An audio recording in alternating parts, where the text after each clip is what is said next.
Assalamualaikum warahmatullahi wabarakatuh. Perkenalkan, nama saya Safira Saptri Anugrah dengan NPM 2042400074. Di sini saya akan memaparkan materi yang berjudul tentang perbedaan dan perubahan kurikulum 1947 sampai dengan kurikulum Merdeka atau yang disebut dengan Kurma. Di slide pertama, saya akan membahas materi tentang pengertian kurikulum.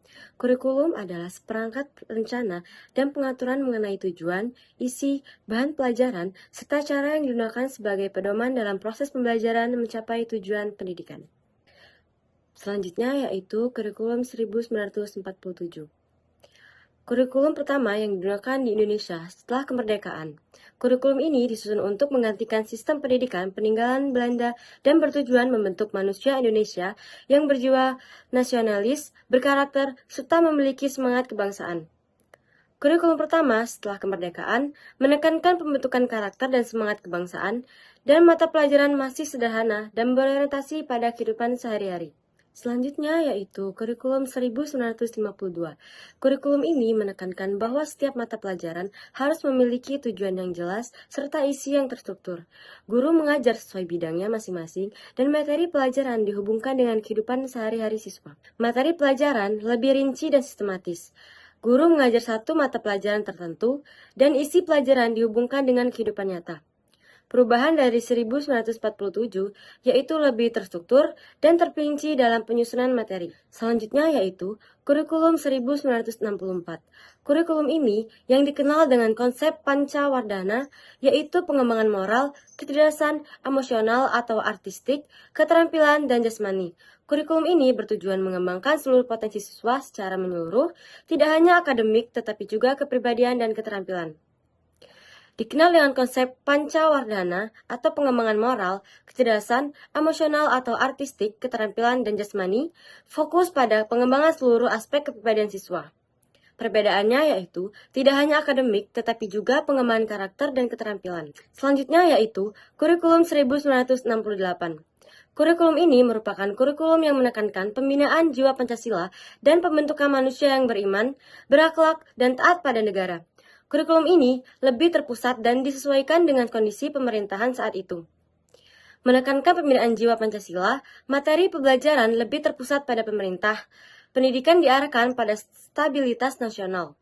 Perubahannya yaitu penyesuaian dengan situasi politik Orde Baru.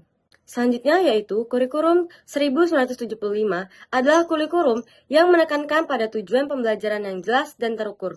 Setiap kegiatan belajar harus memiliki tujuan instruksional, umum, dan khusus agar proses pembelajaran lebih sistematis. Selanjutnya yaitu kurikulum 1984 yang dikenal dengan pendekatan CBSA atau cara belajar siswa aktif. Kurikulum ini menempatkan siswa sebagai pusat pembelajaran sehingga siswa lebih aktif dalam proses pembelajaran. Berikutnya yaitu kurikulum 1904. Kurikulum ini adalah penyempurnaan dari kurikulum sebelumnya yang memadukan pendekatan tujuan dan keaktifan siswa. Kurikulum ini memiliki materi yang cukup padat dan menggunakan sistem catur bulan.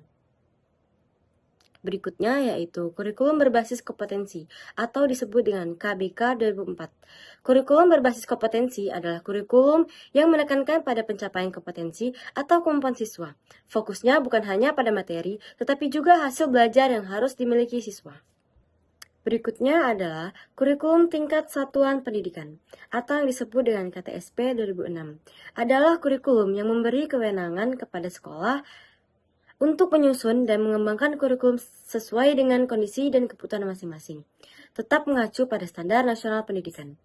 Sekolah diberi kewenangan menyusun kurikulum sendiri, mengacu pada standar nasional pendidikan. Perbedaannya yaitu lebih desentralisasi dibanding kurikulum sebelumnya. Berikutnya, kurikulum 2013. Kurikulum 2013 yang menekankan keseimbangan antara sikap, pengetahuan, dan keterampilan. Pembelajaran menggunakan pendekatan ilmiah dan penilaian autentik untuk membentuk karakter siswa. Menekankan sikap, pengetahuan, dan keterampilan. Menggunakan pendekatan ilmiah atau mengamati, menanya, mencoba, menalar, dan mengomunikasikan. Penilaian autentik.